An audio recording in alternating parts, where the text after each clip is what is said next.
Hey, Eagle fans, I'm Thomas Mott. Welcome into Philadelphia Eagles Now. It's the weekend, and that means let's answer some more subscriber mailbag questions as submitted on a mailbag request post over on the community page here at Philadelphia Eagles Now on the YouTube channel. Got some good questions here. I think we got a really good batch. Let's dive right into Ewan Wilson, who says, what are your thoughts on why Wentz isn't talking? Now, we talked about Carson Wentz yesterday, or I guess on Friday, in our news and rumors video about the recent Rappaport report talking about how Carson Wentz has been getting trade calls, or teams are calling the Eagles regarding trading for Carson Wentz, yet they have no desire to go ahead and trade him.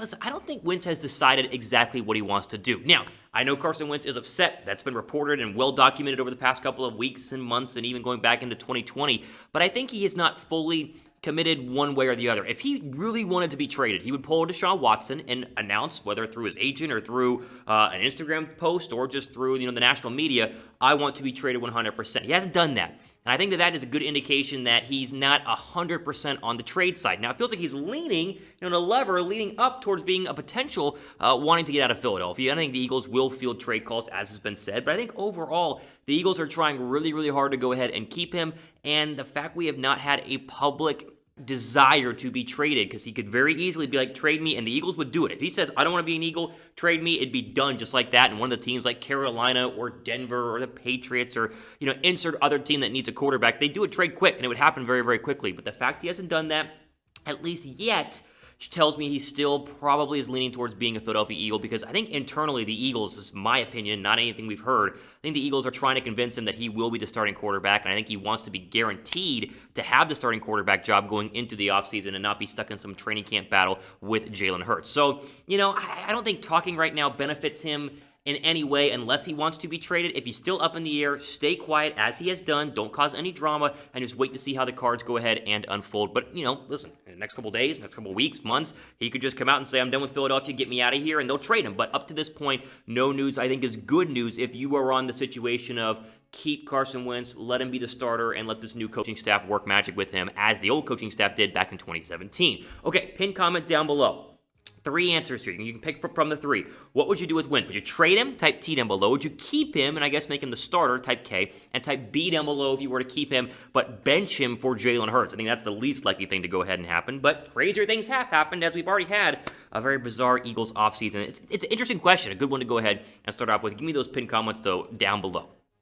All right, let's go ahead and jump into Michael Johnson, who says, how do you feel about Jamar Chase, Jalen Reagor, Travis Fulgham, wide receiver core? I think that would be enough going forward in the future. I think it would be really good. I think it'd be at least better than what the Eagles have had over the past couple of years. This, of course, is assuming, I guess, no Alshon Jeffrey and obviously no Deshaun Jackson. More on that here in a second. But if they, regardless of who they get as their at the 6th overall pick or a wide receiver in general, they will get one in the draft this year. And the question is when and where. But I think the Eagles wide receiver core can be great. I think that Travis Fulgham can have a great offseason. Remember, he was a practice squad guy all in 2020. So as an actual starter, getting starter reps and full offseason, that'll help. I think Jalen Reagor is going to come into his own, dealt with injuries and dealt with, I think, confidence from a wide receiver perspective. It's hard to be a rookie wide receiver in the NFL. And I think you bring back a guy like Greg Ward and then hopefully add, you said Jamar Chase, Devonta Smith, whoever it is. I think the Eagles wide receiver core can be great. Now, the questions on the depth chart as they stand are Alshon Jeffrey, Deshaun Jackson, Marquise Goodwin. And spoiler alert, there's a Marquise Goodwin question coming up here. We'll get into that in a second. But those 3 are the wild card. I mean, do you keep all 3? Do you keep just Jackson? Do you keep just Marquise Goodwin? We know that Jeffrey is most likely going to go ahead and be gone. So I'm curious which of the, I'll call them 3 wild card receivers currently on the roster will go ahead and stay, if any, because that, if Deshaun Jackson was magically healthy all year long, Marquise Goodwin magically healthy in 2021 and wants to play in 2021. He opted out in 2020. It's another addition to a young Eagles wide receiver core that I think, regardless, with an addition of Jamar Chase or Devonta Smith, is going to be a lot better than what it was in 2020, and that's just good news for all of us and everyone around in Philadelphia. What's your confidence level? Let's say they draft a wide receiver at 6 overall, Smith, Chase, Waddle, whoever it is. Your confidence level in the 2021 Eagles wide receiver core would be what? Scale 1 to 10, 1 meaning like no confidence, which we're not really there. A 10 being like the best receiving core ever. That'd probably be a 7 right now if they added Devonta Smith, and that's, again, better than what it was the past couple of years. Give me your confidence level down below. Chris asked, what's to do with Marquise Goodwin? I'm glad you asked. We just mentioned, spoiler alert, a Marquise Goodwin question. We forget that the Eagles, traded picks for Marquise Goodwin during the NFL draft, and then, of course, he opted out due to COVID concerns, really because he had a brand new kid at the beginning of the whole pandemic. He just wanted to go and stay home with his family. Respect the decision overall. We talked about it here on the channel. But he is signed through this coming year, so he is going to be an Eagle in 2021 unless they want to go ahead and cut him. Now, on the surface, you would think keeping him, cheap, he's not that expensive, could be a deep threat. It sounds pretty good, but the Eagles would save about $5 million by cutting Marquise Goodwin this offseason based on the numbers that I went ahead and ran. And if that's the case, then more likely than not, he's going to be let go. And that's just because the Eagles are in cap hell. By the time the new league year starts, like March 17th, next month, I guess it is, they will be looking to cut people, and I think they want to get rid of lesser name guys first and then work their way to maybe an Ertz or an Alshon or obviously Sean Jackson, but I think Goodwin is going to get cut. Even though I'd love to keep him, and if they can find a way, given what happens on the football field, he's a speed guy, he can return kicks, add another weapon on the outside, you never know, but I think he's probably going to be cut just based on the numbers. $5 million is a lot to go ahead and save for a wide receiver that didn't do anything in 2020, and really in 2019 with San Francisco had like 12 catches and he just hasn't been the Marquise Goodwin you wanted him to be coming out of the NFL draft when he was like the fastest guy in his draft class. Whatever happens with cuts, there's going to be some cuts, and so whatever happens with those, make sure you guys are subscribed. I think next week we're going to do a 7-round mock draft and then maybe a cuts video as well, get into who could be cut, the likely cut numbers, the way we get an understanding of the salary cap situation, which, as we know, has been an absolute mess. So again, make sure you guys are subscribed as we continue to blow past 16,000 subs and go all the way to the moon, as they say, in a popular term this week. Andy says, what do you think about Kyle Pitts playing wide receiver?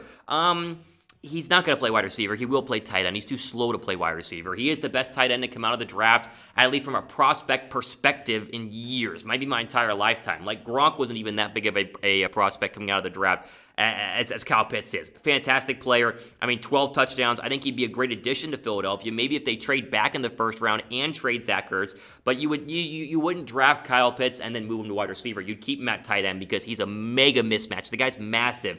And he's quick for a tight end. Slow for a receiver, quick for a tight end. He would be a major mismatch against safeties and linebackers, even at the next level. So, I don't want to draft him at 6. I would have other options if you trade back, cornerback, wide receiver. I don't think you need a tight end with, obviously, a guy like Goddard, but he wouldn't move to wide receiver, and that's your question. Jordan says, should we sign a running back? Sanders isn't fully developed. I don't think Sanders is, I wouldn't say he's not fully developed. I think he's had a couple of injuries that have kind of plagued his ability. LaShawn McCoy came out and said this past week, during this Eagles or the Bucs Super Bowl media week, that he thinks Sanders is already better than what he was at this time during his Philadelphia Eagles career, and McCoy was the best running back Philadelphia had since Brian Westbrook. I think a full offseason, and if he can stay healthy during the year, this is going to be a top 5 running back in the National Football League. He is. He was top 5 in yards per carry last year. He just needs to get more touches just based on the fact that availability is very important. I'd like to add another running back. I think they're going to go ahead and keep Boston Scott. He's a restricted free agent. They can just, get the first shot at re-signing him. I expect to bring back Boston Scott, but I do look at the running back free agency list. I'll read you some names right now. Pretty big names. If you really wanted a running back, free agency is a good spot to go ahead and do it, despite the fact the Eagles have very little money. Aaron Jones, probably going to re-sign with the Green Bay Packers, but still. Keyan Drake, Chris Carson, Phillip Lindsay, Leonard Fournette, James White, Tevin Coleman. There's some good options there. James White would be a fun option, I think. He's a cheaper option, obviously the former Super Bowl champion, the Super Bowl hero. He had the overtime run against the Falcons a couple of years ago with Brady and the Patriots. But, listen, I would like another running back to mix in there. I want Sanders to be RB1, but I want you to have another 1-2 punch because that's what good teams have in the National Football League. The Chiefs have a 1-2 punch. I think the Bucs right now, obviously with Fournette, and then they mix in Ronald Jones. 1-2 punches are important. I love Boston Scott. I want him to continue to be there, but there are some good names that I would sign if you can figure out the money, which of course is the big question mark. Okay, speaking of Bucs and Chiefs, you guys got a bet on the Super Bowl, right? Come on, tell me you have your bets submitted. Please tell me you have your bets submitted for the Super Bowl, because there's only one Super Bowl a year, and you win some money on this one. Do it with our friends at BetUS, chatsports.com/EaglesBet. Promo code is Eagles125, and you can take the Chiefs. Right now, minus 3.5, or the Bucs, plus 3.5, over under 56.5. I think it's going to be a low-scoring Bucs win. I've said this all week long. You get to a Super Bowl, you have teams that are very offensive heavy like the Bucs and the Chiefs. I think there are some jitters there, even though Mahomes and Brady have both been there before. But I think the other players, especially on the Bucs, have some jitters. I think they're going to have some turnovers. It'll be sloppy, a lot lower than 56.5. I think we're going to be both in the 20s in terms of overall score. We can also bet on some fun bets, right? Mahomes to score a touchdown, plus 265 right now. Brady first touchdown and a Bucs win if you were to rush for a touchdown the first time, and then they win, plus 700 right now. It's crazy. And then Blinding Lights, the first song by, of course, The Weeknd. Plus 150. It tells me that people aren't thinking Blinding Lights is going to be the first song that he plays. Maybe he doesn't because it's too predictable, but I feel like he's got to play Blinding Lights to start the show. I mean, I think it'd be really cool. So a lot of things to bet on, but go ahead and do it with our friends. Sign up, get that deposit bonus, chatsports.com/EaglesBet. Use that promo code EAGLES125. Sage says, how will Ertz trade impact Eagles even though we have Goddard? It impacts them in multiple ways. So the Eagles are really, really good with 2 tight end personnel. They call it 12 personnel. We talk about it here a lot on the channel. The problem is the past 2 years, either Goddard's been hurt in 2019 or Ertz got hurt in 2019 and 2020, and so both of them have not played together really in a 2 tight end look as much as they wanted to, and then of course why they drafted Goddard during the peak of Ertz's powers. I think Goddard can roll in there with an Ertz trade and be the number 1 tight end in Philadelphia. I mean, no worries there. Maybe they sign somebody off the street, get like a free agent, Trey Burton coming from the Colts, who really knows. But I think the impact goes more in the locker room because Ertz is a locker room guy, and it probably impacts Carson Wentz even more because Carson Wentz is I would say in love. I mean, they're like buddies. They're like BFFs on the Eagles team. And I think if Ertz were to be traded, that could impact, Wentz's want to go ahead and come back, as we talked about at the beginning of this show. Either way, Goddard must step up in 2021. You spent a second-round draft pick on him, and he has been really good at times, but he needs to stay healthy. A lot of these Eagles need to stay healthy. If he can do that, Philadelphia can get back to, the passing attack they had in 2017. You go back to a couple days ago, February 4th was the 3-year anniversary of winning the Super Bowl, and you watch that passing attack. They had Alshon deep. They had, a really good play by Nelson Aguilar in that Super Bowl. Much people don't want to admit it. They had a speedster guy in Torrey Smith. They had, obviously, Ertz and Goddard both available in that Super Bowl, and they ran the ball well with a mixture of running backs, including Ajayi Blunt and Corey Clements. So that's what you're trying to get back to, and I think it starts with them getting healthy. But the Ertz impact would obviously have an impact on the field, and don't get me wrong, but the impact in the locker room would be big because he's a big team guy and loved by Carson Wentz as both a player and a friend. You guys trust Goddard as tight end 1 in 2021? We'll finish on this question right here. Type Y down below for yes. Type N down below for no. If you think Goddard must step up in 2021, or trust him, I should say. And hopefully, health is the big one there in Philadelphia.